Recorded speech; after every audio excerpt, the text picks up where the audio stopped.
Olá, pessoal. Meu nome é Daniele, sou professora de matemática e hoje, já para começar nossas aulas com foco no Enem, para esclarecimento de dúvidas, para ensino de macete, nós vamos começar com a competência que eu selecionei e eu sei que é uma das mais cobradas nas provas, tá? A competência 6 e a competência 7. Na competência 6, a gente vai tratar em relação ao cálculo da média, da moda, da mediana, desvio padrão. Mas hoje, para começar essa aula, nós vamos começar pela competência 7, onde a gente trabalha com as probabilidades, tá? E matrizes. Então, para vocês entenderem melhor como que funciona o Enem, pesquisando no site, vimos que tem essa porcentagem aqui em relação às questões. Ó, as questões que envolvem problemas com equações são 17% da prova, porque a prova toda do Enem ela é contextualizada, tá? O que envolve as grandezas proporcionais são 14%. E aqui tá os outros dados, tá? Que vão cair nessa prova, como que foi na prova passada. As porcentagens e os seus conteúdos. Hoje nós vamos trabalhar o conteúdo de probabilidade, que é 6% da prova do Enem passado, tá bem? Então, bora lá com o primeiro exercício. Lembrando vocês que a lista de atividades vai ficar disponibilizada na plataforma do Google Classe, e também a gente vai colocar aqui via WhatsApp.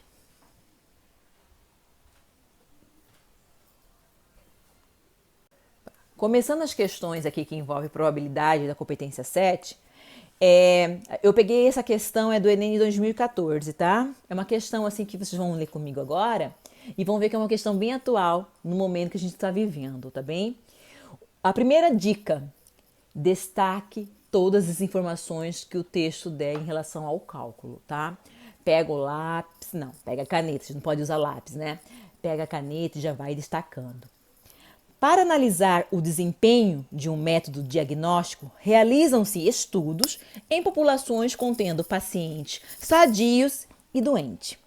4 situações distintas podem acontecer nesse contexto de teste. O que são situações distintas? São situações diferentes. Então, bora lá. Uma situação que pode ocorrer: paciente tem a doença e o resultado é positivo. Então, olha só, vamos lá. Ele tem a doença, já destaca. Tem a doença, né? E o resultado é o quê? Positivo. Segunda situação: o paciente tem a doença e o quê? O resultado ele é negativo. Terceira situação: o paciente, não tem a doença, mas dá o teste resultado positivo.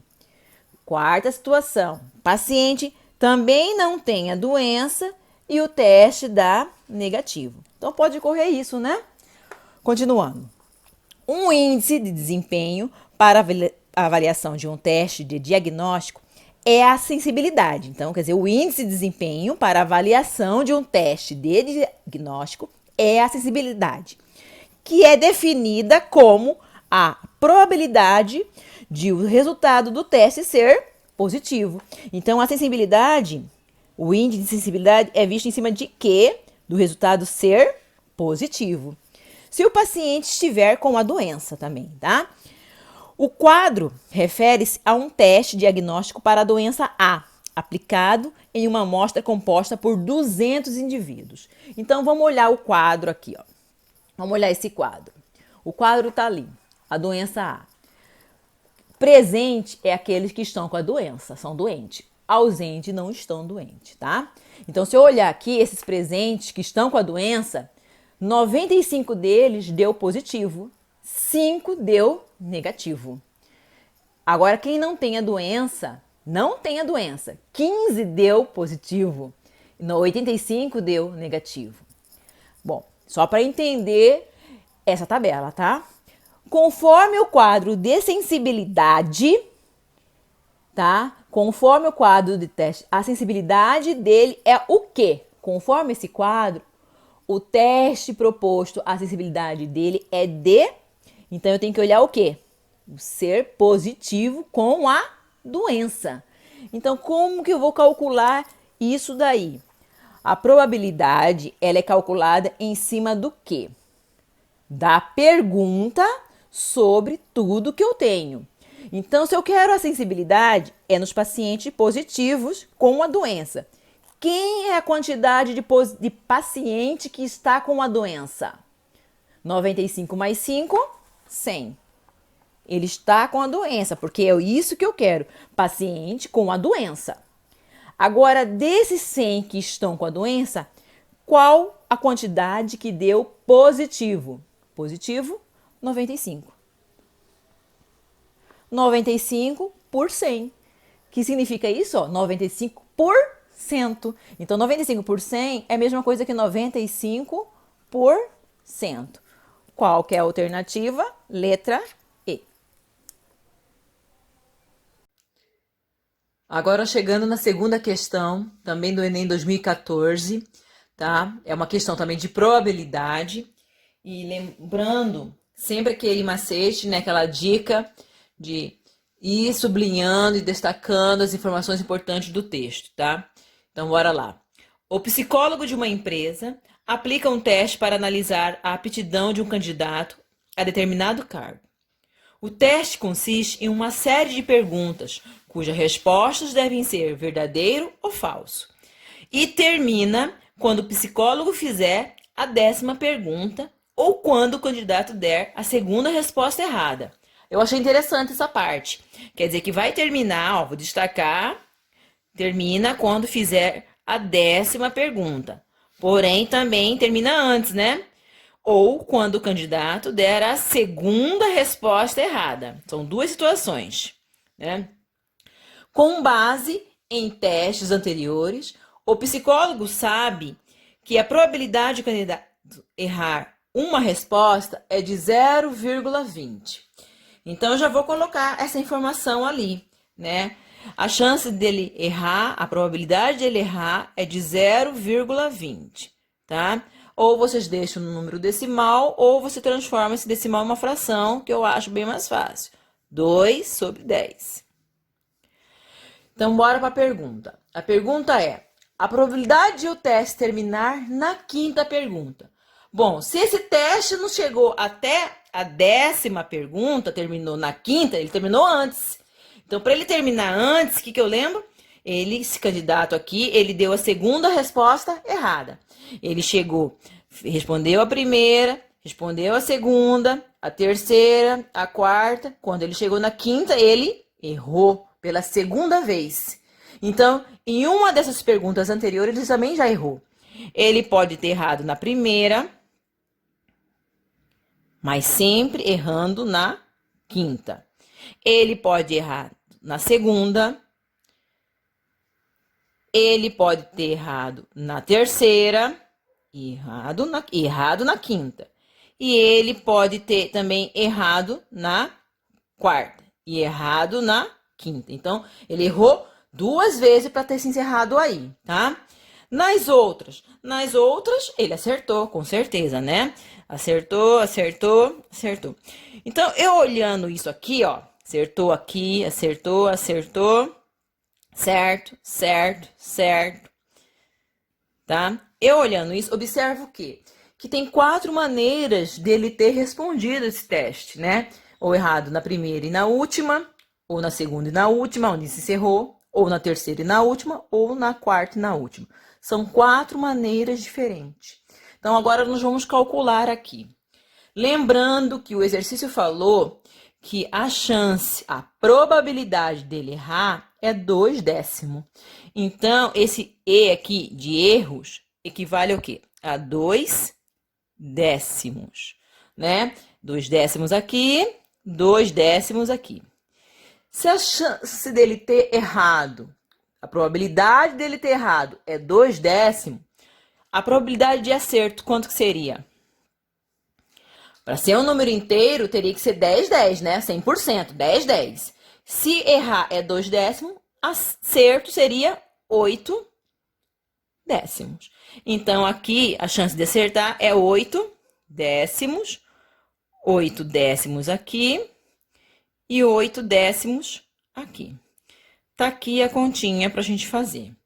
Professora, são 4 situações diferentes.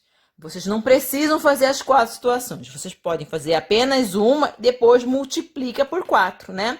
Porque nós sabemos que é a mesma coisa aqui, ó. Só alterou a ordem. E a ordem dos fatores não altera o produto.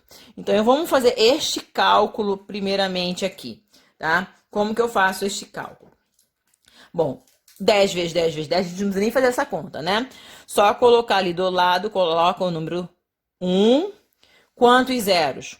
1, 2, 3, 4, 5. 5 zeros. E agora em cima, né? Em cima ficou como? 8 vezes 8, 64. 64 vezes 8. Faça a continha, né? 64 vezes 8. Vou pegar aqui embaixo. 64 vezes 8. 8 vezes 4, 32. 8 vezes 6, 48. Com mais 3, 51. Daí, depois que eu multipliquei esses daqui, né? Deu 512. 2 vezes 2, 4. Então, 512 vezes 4. 4 vezes 2, 8. 4 vezes 1, 4. 20, né? Então, aqui em cima ficou quanto? 2048. Olha que legal. Agora eu vou ter que fazer essa divisão. Não precisa fazer essa divisão aqui também não, tá? Macetezinho.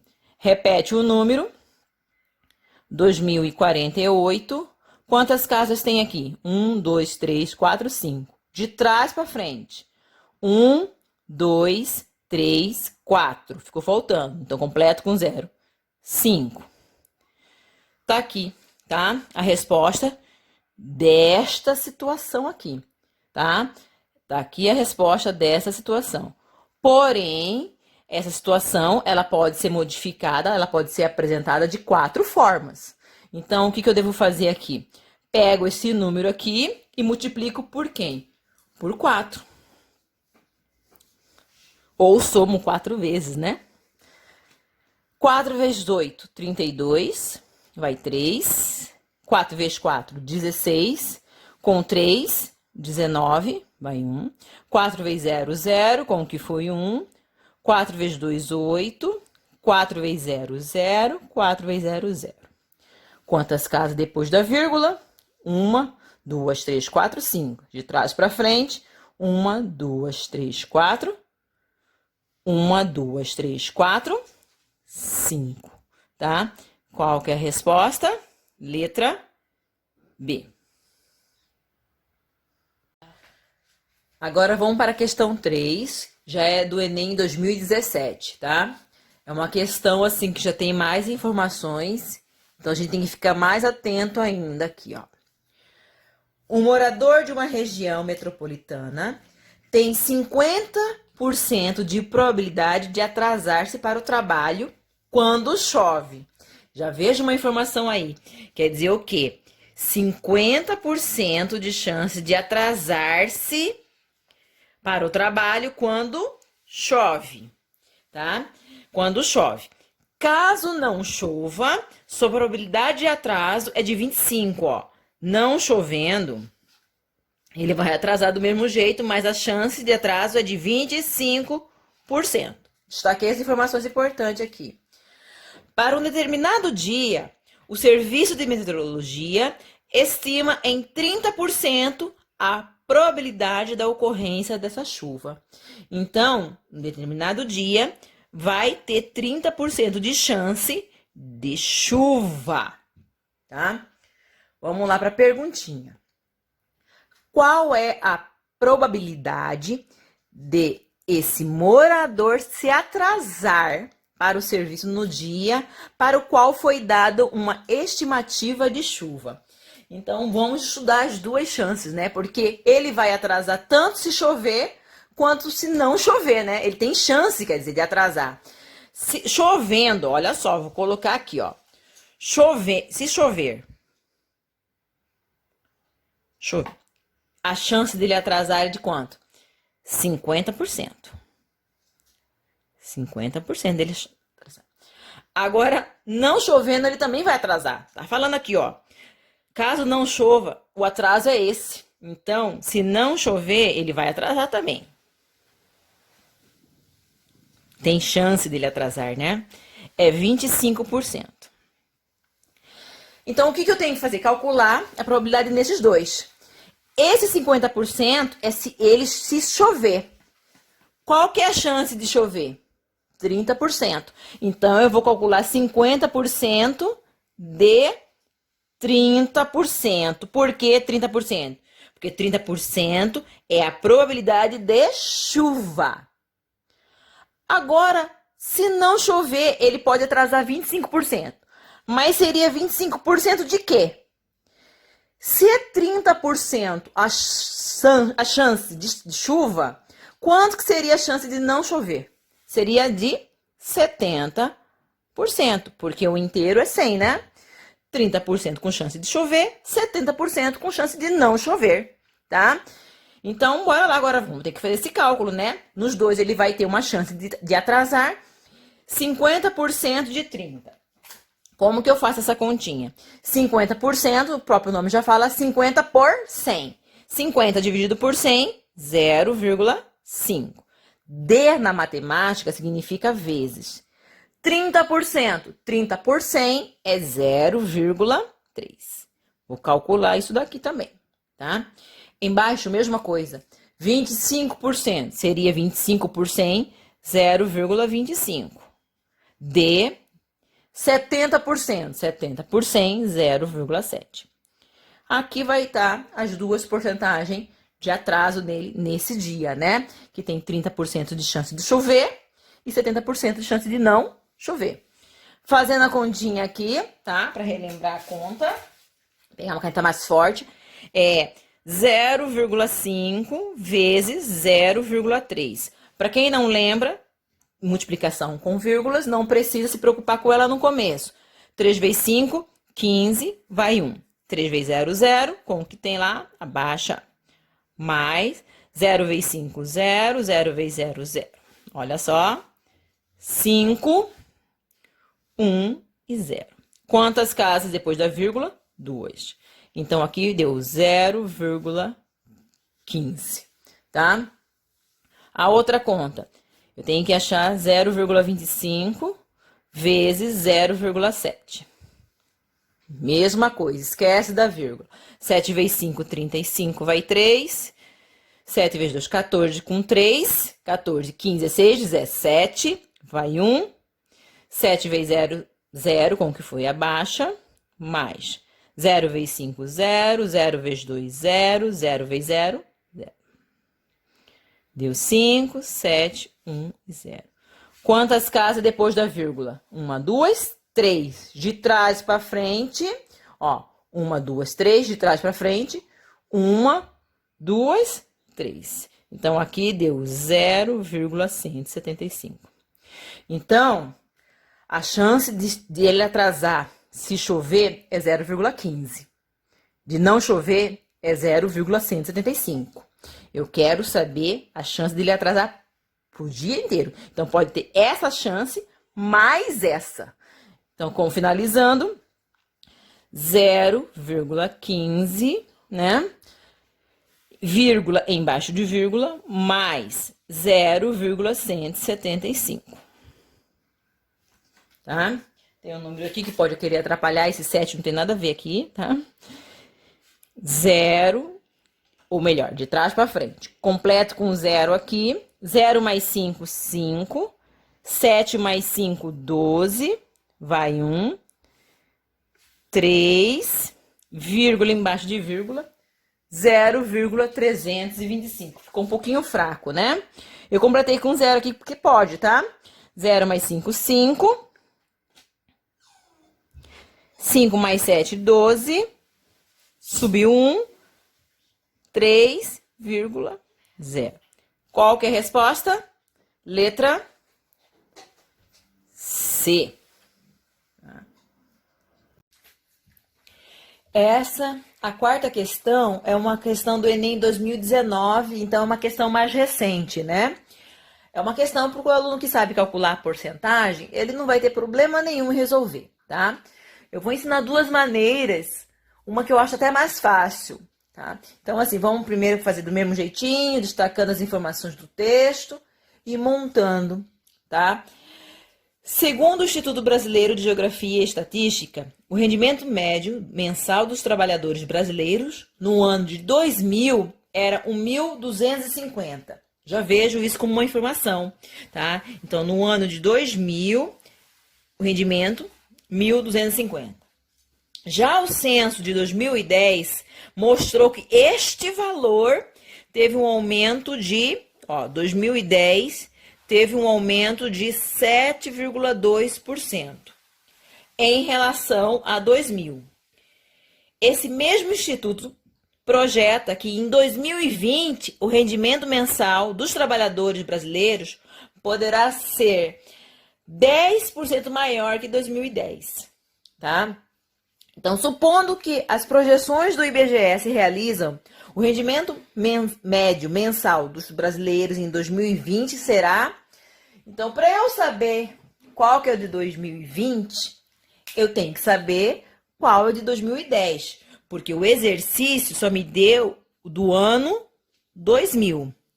O ano 2000, o salário, 1.250.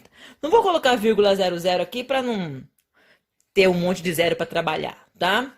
Então, o que eu preciso saber agora é do ano 2010. O que o exercício está falando para mim?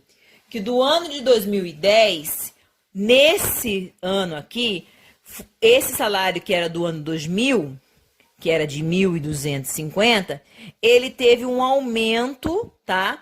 De 7,2% nesse mesmo salário. Então, esse aqui teve um aumento de 7,2%, tá? 7,2% do salário, 7,2% de 1.250, tá? Então, esse salário teve um aumento em cima disso aqui, ó. Eu tinha que calcular 7,2% de 1.250 e somar com 1.250, tá? Para saber, né? Eu vou fazer uma pausa e recapitular uma coisa com vocês. Olha só, aqui eu trouxe. Bem aqui. Duas maneirinhas, tá? Digamos que eu tenho R$120. Eu quero um aumento de 12% em R$120. O que a gente aprende? A gente aprende a calcular 120 vezes 12%, né? Para eu saber quanto que é o aumento de R$120 com o aumento de 12%. Quanto que vai ficar esse aumento? 120 vezes 12. 120, 12% é 12 por 100. Daí eu achei melhor dividir, né? 12 por 100 é 0,12. Multipliquei pelo 120, achei isso, tá? Tá aqui a conta. Só que 120 teve um aumento de 12%, não ficou 14,40, né, gente? Ficou quanto? Eu peguei o 120 mais o 14. Então, para eu saber quanto que 120 passaria a ser com um aumento de 12%, primeiro eu achei quanto que é 12% de 120. Achando quando que era 12% de 120, deu 14,40, daí depois eu tenho que fazer a soma. 120 mais 14,4, que deu 134,40. Então, R$120 com um aumento de 12% é R$134,40. A maioria dos alunos fazem dessa forma. Primeiro acha a porcentagem para depois aumentar. Mas eu prefiro de outra maneira, mais direta.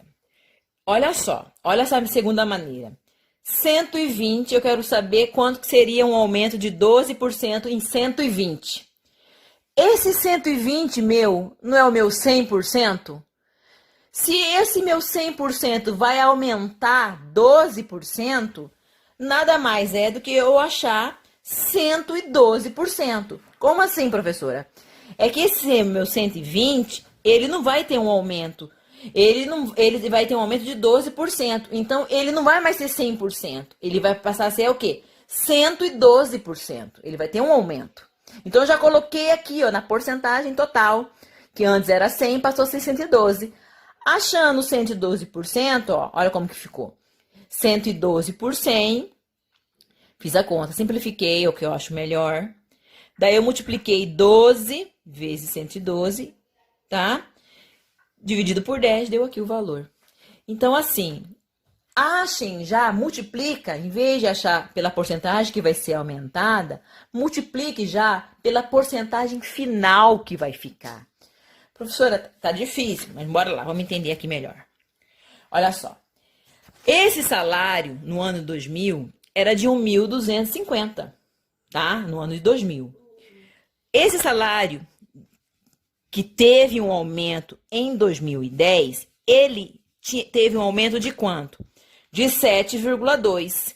Então, esse 1.200, ele era o quê? O meu 100%. Confere? Só que ele, em 2010, ele passou a ser 100%? Não. Ele teve um aumento de 7,2%. Então, ele passou a ser quanto?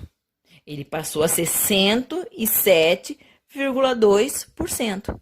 Então, para eu saber qual que é o meu salário em 2010, nada melhor que eu ache quanto que vale 107% de 1.250.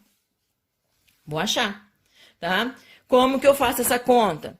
1.250 vezes 107,2 sobre 100.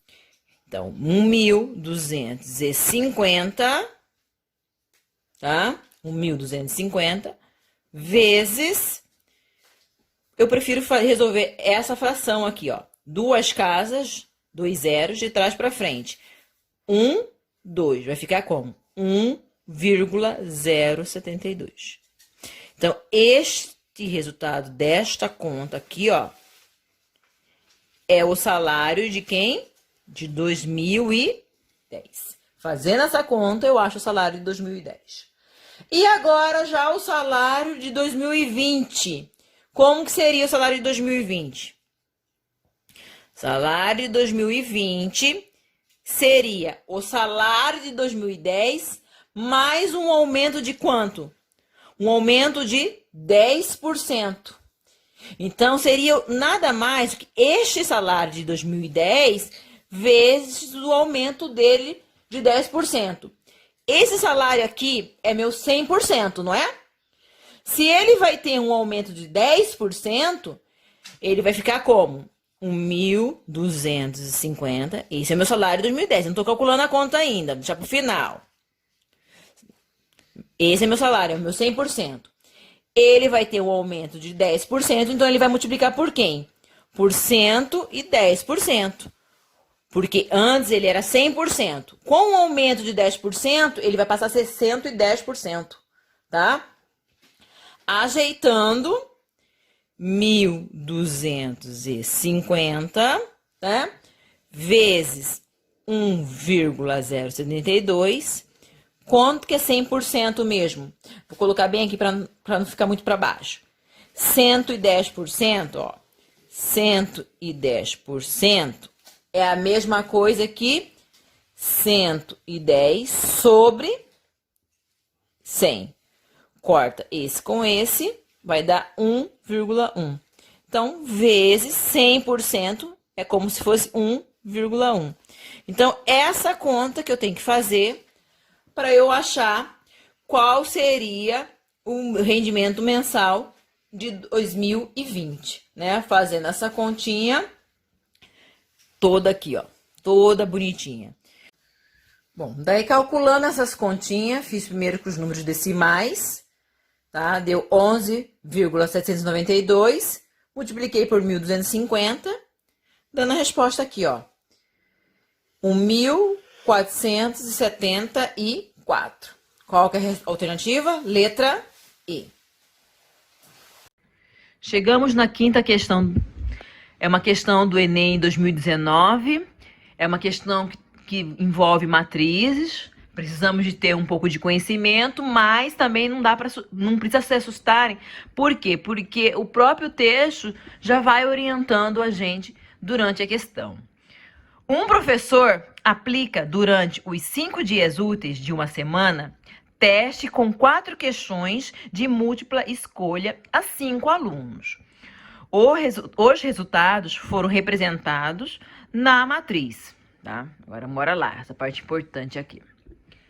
Nessa matriz, os elementos da linha 1 a 5 representam a quantidade de questões acertada. Então, primeiro que eu tenho que entender, uma coisa importante é que linha, coluna. Então, tá falando que os elementos que estão na linha representam as quantidades de acerto. Então, por exemplo, aqui foi 3 acertos, 2 acertos, 0. Tá falando aqui, ó, os elementos da linha 1 até a linha 5, linha 1, 2, 3, 4, 5, representam a quantidade de questões acertadas pelos alunos Ana, Bruno, Carlos, Denis e Érica. O que eu entendo com isso? Que cada linha é de um aluno, tá? Então, por exemplo, aqui a primeira linha, Ana, né? A segunda linha, Bruno. A terceira linha, Carlos. A quarta linha, Denis. E a última linha, quinta, Érica. Olha como que eles fazem certinho, né? Até as letras, né? A, B, C, D, E. Tá. Continuando. Respectivamente, enquanto que as colunas agora, colunas, de 1 a 5 indicam os dias da semana, de segunda a sexta-feira, em que, respectivamente, os testes foram aplicados. Então, olha só. As linhas são as pontuações. As colunas são as semanas. Então, é de segunda a sexta. Eu vou colocar aqui, ó. Segunda, terça, quarta, quinta, sexta, tá? Pergunta. O teste que apresentou maior quantidade de acerto foi aplicado na quais desses dias? Saiu com alguns erros de formatações aqui, ó. Mas eu já vou dar um risco aqui, tá, gente? Aqui também. Bom, foi quando? O que a gente tem que fazer? A pergunta é, o teste que apresentou maior quantidade de acertos foi na segunda-feira? Isso aqui é pontuação. Foi na terça-feira? Pontuação. Foi na quarta-feira? Na quinta? Para eu saber disso, eu tenho que somar. Por exemplo, na segunda-feira, quantos pontos foram na segunda-feira? 3 mais 3, 6, 9, 10, 11. Na segunda-feira, foram 11 pontos. Terça-feira, 1, 2, 3, 4, 5. 5 de 2. 5 vezes 2, 10. Quarta-feira, 4 mais 4, 8 mais 2, 10. Quinta-feira, 1 mais 1, 2 mais 3, 5. 6, 10 também.